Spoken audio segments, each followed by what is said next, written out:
Dr. Christmas, Dr.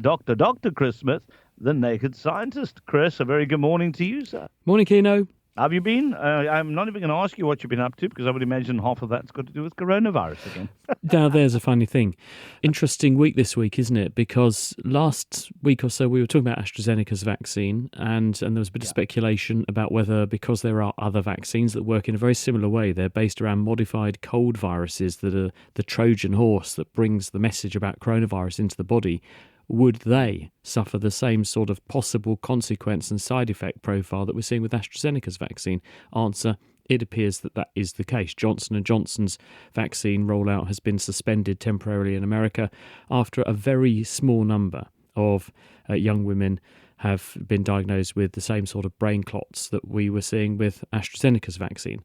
I should emphasise again, very, very small numbers. And in fact, if you look at the odds of this side effect happening, you're much more likely to get hit by lightning than you are to suffer this side effect. Nevertheless, some countries are acting very, very cautiously. Denmark becoming the latest country to say they're banning AstraZeneca's vaccine altogether. So an interesting week in this respect. I think we've not really been in this position before, where we've seen the mass rollout of a new medicine to the entire world in such a short space of time. And it's really interesting to see how different countries are trying to embrace the risk associated with this and do the risk-benefit analysis and not throw the baby out with the bathwater. And I think some places are going over the top. Yeah, well, South Africa's put on hold the Johnson & Johnson Absolutely. at the moment. Yeah, so, but I mean, okay, that's fine from a statistics perspective, right? So we can throw statistics at people, Chris, but the question then is, you're still dealing with emotional beings who then have to ask the question, well, if it happened to that person, what are the chances that it's going to happen to me? And we're not just talking in Johnson & Johnson's case. I think we're talking about a blood clot in the brain itself, or right. And I mean, I always encourage people, every day after my show, I encourage people to take the virus. The question is, how do you deal with that uncertainty as to who it affects? Because that's a big thing. You don't know. You know, your life is your life, and you could be the 1%. The challenge is you don't know. But it's not 1%, and that's the point. It's a 1 in a million. And how many people listening to this program? And I know there are some, so I'll be very cautious how I word this. But how many people listening to this program have been hit by lightning? I'm aware of all the years we've been doing this show across South Africa, also on 702. I'm aware of one person who phoned, and I think you were actually on when this guy phoned up and said he got hit by lightning. But one, in about 15 years of doing this program. It's very, very rare, but we as a species are notoriously bad at gauging and judging risk. And here's the statistic that really you do need to bear in mind, because Oxford University have been looking at this question and have just put together some data. They haven't published this yet. They're waiting for it to come out in a journal, but they've just announced that they've looked at about 500,000 cases of COVID, and they've compared that with 34 million doses of AstraZeneca's vaccine administered across Europe. Your rate of having a brain blood clot if you catch COVID is 10 times higher than your chance of having the same outcome if you have the vaccine. So when you look at it in that perspective, and then you think of all the other possible consequences of COVID, you realise there is a very compelling case to be made for having the vaccine. But it doesn't stop people thinking, well, I haven't got COVID yet, and I could go and have the vaccine as a healthy person, and I might have this tiny chance of this problem happening to me, so I won't have the vaccine. And in fact, it is a very, very flawed reasoning and logic, but we're all human. We all do it. It's a bit like saying, well, I haven't had a heart attack yet, so I will carry on smoking and I'll carry on having high blood pressure because I'll give up when I need to. And it's the same flawed logic, unfortunately. Listen to this. Someone says, Kino, the chance of getting the clots from COVID-19 is 9 times greater than that of the now I've made some sense of it, than the from the AstraZeneca vaccine. Yep. So, and that was the statistic I gave you. I actually spoke to the guy who did that trial last night, and they said to me that there were 39 in a million, that's your chance, 39 in a million chance of having one of these brain blood clots if you catch COVID. The rate at which they're detecting it with the vaccine is 5 per million. So you're therefore between 8 and 10 times more likely to have the side effect if you catch COVID than if you just have the vaccine. Absolutely. Another question here. Keto, please ask Chris if one is still at high risk of getting COVID-19 if your blood pressure is being controlled by pills. Now, I mean, your blood pressure has got nothing to do with you catching COVID-19, surely, Chris. It's how COVID-19 potentially affects your body once you catch it, right? The reason people were concerned about this in the first instance is because we detected early on, this time last year, that this new coronavirus binds to cells using a marker on the cell surface called ACE2, angiotensin converting enzyme 2. And this is part of a spectrum and a range of different biochemical factors in the body that long-term control blood pressure, and also is very important in controlling inflammation. And so people suggested, well, is this why people who have a history of high blood pressure seem to be coming off worse if they catch coronavirus? The next question they asked was, and if you're popping pills of the variety which are called ACE inhibitors, which hit angiotensin converting enzyme, which is one step upstream of this angiotensin converting enzyme 2 that coronavirus uses, will that make a difference? This has been thoroughly examined. You're far better off taking your blood pressure medication than not taking it, and this is not going to exaggerate your risk of coronavirus. If you have treated blood pressure, then notwithstanding any other background health risks, your risk is lower than someone who has untreated high blood pressure. Therefore, the safe thing to do is to carry on and treat your blood pressure and stay away from coronavirus if you can, partly by getting a vaccine if you can. Absolutely. Let's go to Jack. Jack in Platt. Hi, Jack. Good morning. Hi, morning. I hope I haven't got the wrong end of the stick, but you're saying that some of these vaccines can lead to blood clots on the brain. And I'm just wondering if you have a pre-existing condition in your family that people have suffered from and died from aneurysms, would this then be a reason to not take the vaccine? Jack, this is a very important point, and the blood clots we're talking about are a very specific manifestation called a cerebral venous sinus thrombosis. This is very rare. It occurs at the rate of, in the background population, about 10 people per million per year get this. And if you take the oral contraceptive pill, not that hopefully you would, Jack, you wouldn't need that, but if you did, you'd be increasing your risk of having that complication tenfold, 8 to tenfold. And that is therefore significantly higher than the risk of this happening if you use one of these coronavirus vaccines, which has been implicated. That is not the same, though, as another manifestation of brain vasculature, which is an aneurysm, which is not a clotting off of a blood vessel, although aneurysms can be a risk factor for that happening. An aneurysm is a focal dilatation of the wall of a blood vessel, and it expands and swells up and becomes much larger in diameter than it should do. And this is a risk factor for a rupture of that blood vessel, which can lead to a bleed either into the brain itself or into the watery substance called cerebrospinal fluid that bathes the brain. Either way, it can be a catastrophe and it can be lethal. But these coronavirus vaccines are not linked to any problem related to aneurysms, but coronavirus infection can be a problem for causing strokes and blood clots in arteries, which can lead to strokes and heart attacks. And so therefore the vaccine again is regarded as the much safer option for people who might be at risk of vascular disease. Thanks, Jack. Chris, what then if a woman is on contraceptives and they use the contraceptives and they get the vaccine? Does that increase their chances of getting the clot? I don't think the two effects actually synergize. I think that they don't cumulate. I think that you have a risk escalation owing to being on the pill. You would have a risk escalation, albeit a tiny one, of having one of these vaccines. If you caught coronavirus, you would have a risk escalation.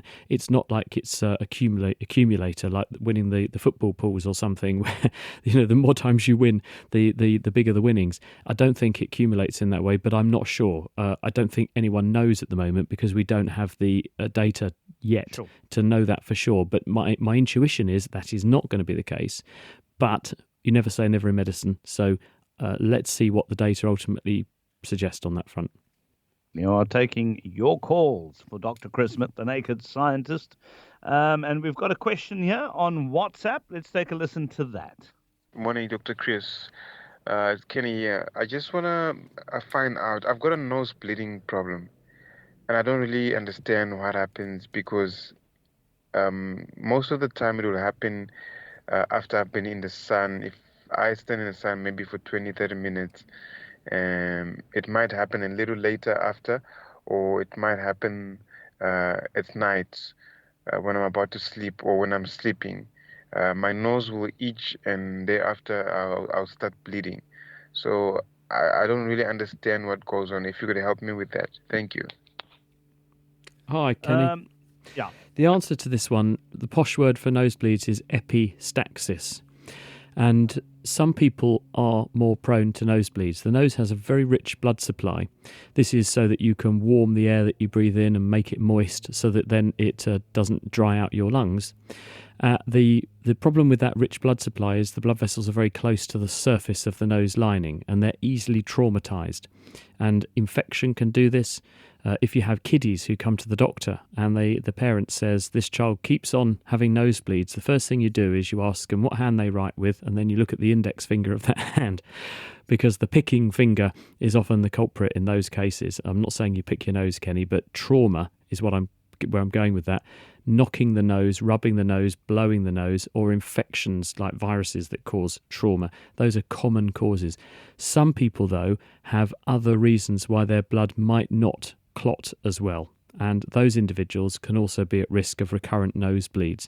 If this is a new thing, then it's not one of those sorts of disorders. If it's something you've had forever, then it might be worth getting that investigated in case there is an underlying cause of that. But in all other respects, I think the standing in the sun is probably less likely to be an issue. I think it's more likely something's making your nose irritate and you're rubbing it, and because you've got fragile blood vessels in the nose, when you rub or itch your nose, that is disturbing these blood vessels and it is making them tend to ooze blood, and that's why you're having the nosebleed. But as I say, if this is a new thing, it might just be because you've traumatized some blood vessels close to the lining surface of your nose, and this will get better. If it's something you've had for a while, perhaps you have something in your nose which is such as an abnormal development or growth of those blood vessels, or something else which is actually damaging blood vessels in some way. And if this is a persistent thing, you could perhaps get that checked out just in case there's something going on that can be fixed. Well, you're listening to the Naked Scientist, Dr. Chris Smith, and your questions. And you can also check out thenakedscientists.com, by the way. They've got a couple of very interesting bits there. You can also see some of the questions that other people have been asking. And I mean, one of the things that I sort of stumbled upon, and there are a couple of interesting ones here. I mean, the first one is, does not having intercourse actually harm your health? Well, it harms your mental health.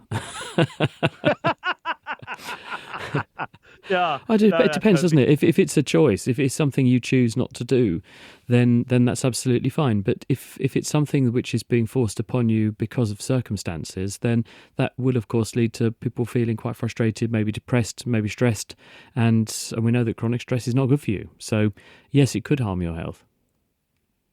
Yeah, no, absolutely. So your calls to Dr. Chris Smith, the Naked Scientist, 021 446 0567, and WhatsApp an 072 567 1567. And there was another interesting question here from someone. How does this vaccine affect someone on warfarin for blood clotting is the question. The use of warfarin is quite common, and this is not associated with problems with these vaccines. The reason people are having these brain blood clot problems is because in a tiny minority of people, they appear to develop an immune response, which leads to the production of antibodies called antiplatelet factor 4 antibodies. This effectively is a trip switch which activates platelets that cause blood to start clotting. Now, warfarin works against a different part of the blood coagulation system, not the platelets, and therefore it will not be impacting on this particular issue, and it is not associated with a problem with the use of the vaccine. So I would say carry on using your warfarin. That's there for a reason. Don't worry about having the vaccine in terms of it interacting with the warfarin. this is as the risk of having the side effect is vanishingly small anyway. And we've also known there's lots of people who've been on warfarin who have had the vaccine without any kind of incident. You've got both statistics and our understanding of biochemistry on your side that everything will be fine. Indeed. Now, there's a lot of questions coming in around COVID-19, and I know we want to vary it a little bit. Would overweight people last longer in a famine? It depends. If you eat the overweight person, no, because everyone else is hungry, the answer would be no. But if it was just a who could starve themselves for the longest, why do we become fat? We become fat because we're storing energy. Fat is the most efficient way, weight for weight, that you can store energy. The energy density of fat is huge because you are storing metabolic energy in the bonds between atoms. And in fat, those are hydrocarbon chains, carbon atoms glued together. So someone who carries a lot of fat has a lot of stored energy. Therefore, they could, in theory, run for longer than someone who is thinner before they ran out of energy. But it's not as simple as that. And the reason it's not as simple as that is there are some tissues in the body that have an obligatory requirement to use certain types of nutrient that you can't get from fat. While fat can be broken down to produce energy, there are some things in the body that you can't just make from energy. There are essential amino acids. There are some tissues that can't burn fat very efficiently and they need glucose. Where do they get their glucose from? Well, you have to produce glucose by burning protein. Where do you get the protein from if you're starving? From yourself. So you basically start to eat yourself, which is why you get thin if you're in a starvation situation. So therefore, there are going to be those obligatory requirements for using glucose where you have to go and get the sugars from tissues that are not fat, and so that will continue. That will continue relentlessly. So although the fat person might have more energy on board and might have a better chance of having been pretty well nourished to start with, let's say, of making it compared to a thinner person to start with, both are going to suffer through starvation. Another one here. I have bad varicose veins. Will the vaccine affect me? We're getting some really interesting questions coming in. Varicose veins are dilated veins in the lower legs. Most commonly affected is the saphenous vein, which runs up the leg and then turns inwards and connects itself up to your femoral vein up in your thigh. And because it's a very long vein close to the surface, it can be subjected to quite high venous pressures when you're standing up, and eventually over a lifetime of doing that it can dilate, and the valves inside the vein, which are there to keep the blood only going upwards, can become incompetent. In other words, they're leaky, and so the vein fills up with blood and the high pressure of blood above pushes the walls of the vein outwards and it dilates painfully. This can be a risk factor for coagulation. You can get blood clots forming in these varicose veins for a variety of reasons, although that's thankfully not as common as varicose veins are. But it doesn't, by and large, affect your chance of having a problem with coronavirus. If coronavirus is going to cause an issue with your clotting, which it does in 30% of people, you don't need varicose veins for that to happen anyway, which is why you're better off if you can to get vaccinated and not catch COVID, because your best prospect for having a problem with your clotting is to catch coronavirus. Well, there you go. You're safe, Jeremy. Let's go to Barbara in Hart Bay. Hi. Hello, Dr. Chris, everybody. Hi, Barbara. My question is, I usually have the annual flu vaccine. I've just been notified this morning that our pharmacy, it's available at the pharmacy, but I'm also due to have the COVID vaccine. Do you recommend that I have both? Long term, Barbara, they're talking about doing a sort of combo so that you could have one in one arm, one in the other. At the moment, it depends on the vaccine product and the different countries' rules and guidance. Some people are saying if you've had a vaccine within the last 7 days, then you should wait until 7 days have elapsed before having the other one. But because they work quite differently and they go into different parts of the body and they are working on the immune system in different ways, then we would regard it actually as not a problem if a person were to have both of them at once. We're pretty sure that that's going to be absolutely fine. But you'll have to check what the local guidance is for you in terms of what to do. Because I went and got a vaccine the other day, and it's for COVID, and it was asking me on the consent form, have you had any other vaccine in the last 7 days? And I was able to say, no, I haven't. So they're absolutely fine with that. But I think, as I say, longer term, I think because it's less inconvenient for people, and we will probably need to give boosters for people for these problems, it's very likely we'll probably try and roll everything together, and there may well be a combined flu and COVID vaccine, one in each arm. Oh, right. I'd hate to miss out on both, because I'm in the age group where I'm due to have, the vaccine, the COVID. So I thought you would be the one I would ask. You should take it, Barbara. It's take the vaccine when they offer it. Okay. Absolutely. Let's go to Jen. Jen's in Komaki. Hi, Jen. Hi, good morning, people. Hello. I wanted to, this is totally non-COVID related. I wanted to know why the heart is so connected with emotions as opposed to other organs of the body. I mean, you can physically feel heartache when you're sad, and, you get elated. You can feel it in your heart when you're happy. And it's a real physical feeling. Why is it the heart and not another organ of the body? Lovely question, Jen. I think the reason for this, and this is my speculation, but I think the reason for this is your heart's a muscle. It's a big muscle. It moves and produces a lot of sensations. When your heart is hammering away in your chest, you can feel it. When you're feeling very stressed and nervous and tense, everything tightens up, and so you're more likely to notice your heart beating. When you get excited and really pleased about something, your heart speeds up. When you get very emotional about something, your heart speeds up. Why does it do that? Because it's wired into your nervous system. It's also wired into chemicals in the bloodstream, noradrenaline and adrenaline, which are produced in response to strong emotions. So given that your heart is so tightly bound up to your fight or flight reaction, which is part of your automatic nervous response to anticipating and responding to danger, it produces a very obvious sensory input to your body. My heart's beating very hard when I am excited, scared, running away, whatever. And I think that's why it's connected in that way to our psyche, that your heart is a physical manifestation of what your emotions are doing. And it's better sending someone a card with a heart on it, Jen, than with an amygdala. Although that could be good. I can see a market for that. I could see that working. Imagine that. I'll give you my amygdala, which is responsible, I would believe, for the flight and fright response, right, Chris? Well, the amygdala that Kino's referring to, these two almond-sized structures, one on each side of your brain in the temporal lobe, which is the brain's fear center.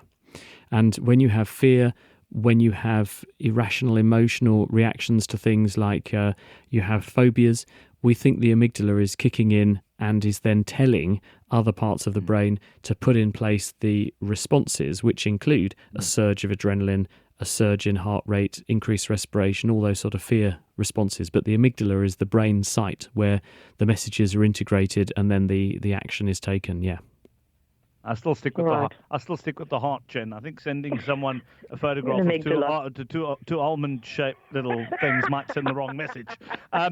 Anyway, have a wonderful weekend, Jen. You too. All right, bye-bye. Bye. We have to laugh a little bit, eh? What the heck? Dr. Chris Smith, the naked scientist, with us this morning. And hi, Dr. Smith. Our family has a genetic clotting disease called Factor V Leiden.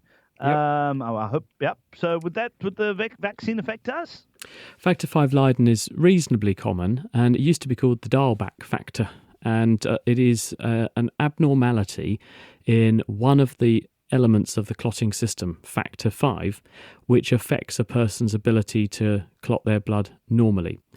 Again, because these vaccines are targeting a different part of the clotting pathway, which is a complicated machinery, which is very tightly regulated in the body. This particular issue, factor V Leiden, should not make a difference in the context of the vaccine. At least that's my understanding as we stand at the moment.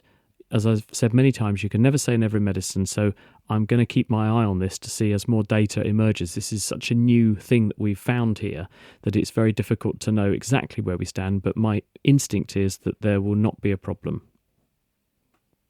Dr. Chris Smith, the naked scientist, thank you for your time, sir. And it is time for us to wrap. So maybe we have a bit of an exit discussion because we won't have enough time to get into something, something that needs quite a bit of explanation. So what are your plans? What are you up to? What are you going to be doing? Are we always? I'm on clinical duty this weekend, so I shall be traipsing off to the hospital, and that means the weather is going to be awesome because it's sod's law. Whenever I'm on duty, weather nice.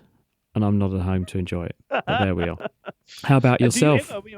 No, me, I am... what am I going to do this week? It's a very good question, actually. The weather's going to be great, so I try my best to go to the beach with my 3-year-old and, just sort of splash in the waves and stuff. Not that I go into the waves regularly. I just get the old feet wet. But he loves the beach, so I'll be doing that. We also have friends coming around, not a lot of them, only 3 of them, well, 3 different people of one family, popping around for a bit of a braai. So that'll be done in the outdoors. It'll be done safely, and all of us have had COVID, so...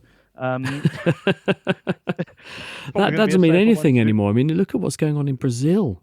I mean, it's just a terrible situation where people are just catching this thing again, and they thought they were out of the woods, and they're not. So But these are people who had the original one catching the variant. That's right. That's absolutely right. Yeah. So we're hope that that country manages to get itself back on its feet soon.